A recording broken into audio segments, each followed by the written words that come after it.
నేను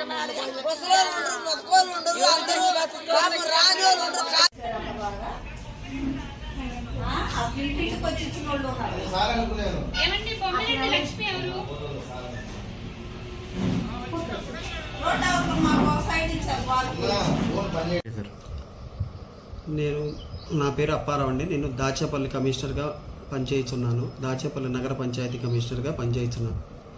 ఈరోజు మార్చి నెల 1వ తారీఖు అవటం వలన పింఛన్దారులకు పింఛన్లు బట్వాడా చేయటం గాను ప్రభుత్వం వారి నుంచి నిధులు మంజూరు చేసి రిలీజ్ చేశారు.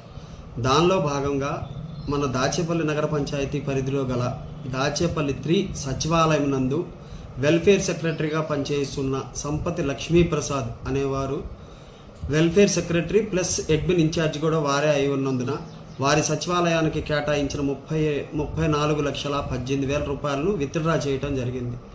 అవి మొత్తము వచ్చేసి 8 మందికి బట్వాడా చేయాలి. సచివాలయ సిబ్బందికి 8 మందిలో 6గురికి బట్వాడా చేసి మిగిలిన 2కి అతను పంచాల్సింది వేరే వాళ్ళకి పంచాల్సిన 8,43,500 రూపాయలు అతని వద్దే ఉంచుకున్నారు. రాత్రి ఈరోజు ఉదయము మేము పెన్షన్లు బట్వాడా విషయమై అన్ని వార్డులు పరిశీలిస్తూ ఉండగా దాచేపల్లి 3 పరిధిలో గల 9వ వార్డు దగ్గరికి వెళ్ళగా అక్కడ పింఛన్దారులు నిలబడి ఉండగా ఏందమ్మా ఇంకా ఇక్కడే ఉన్నారని అడగా ఆ పెన్షన్లు పంపిణీ చేసే సిబ్బంది ఇంకా రాలేదని తెలిపి ఉన్నారు.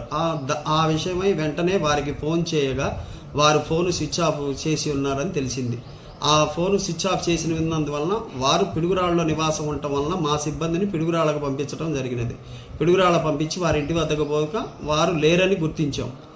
దానిపై వెంటనే మేము స్పందించి అతనిపై తగు చర్యలు తీసుకునవలసిందిగా పోలీసు వారికి ఫిర్యాదు చేసి ఉన్నాం. పోలీసు వారు కూడా త్వరలో వారిని కనిపెట్టి సదరు మొత్తం రికవరీ చేయడానికి చర్యలు తీసుకుంటామని తెలిపి ఉన్నారు. బాధిత పింఛన్దారులకు ప్రభుత్వం వారి నుండి కలెక్టర్ వారి దృష్టికి తీసుకొని వెళ్ళాము. వారి ద్వారా వారికి పింఛన్లు బట్వాడా చేయుటకు తగు చర్యలు తీసుకొంచున్నాము.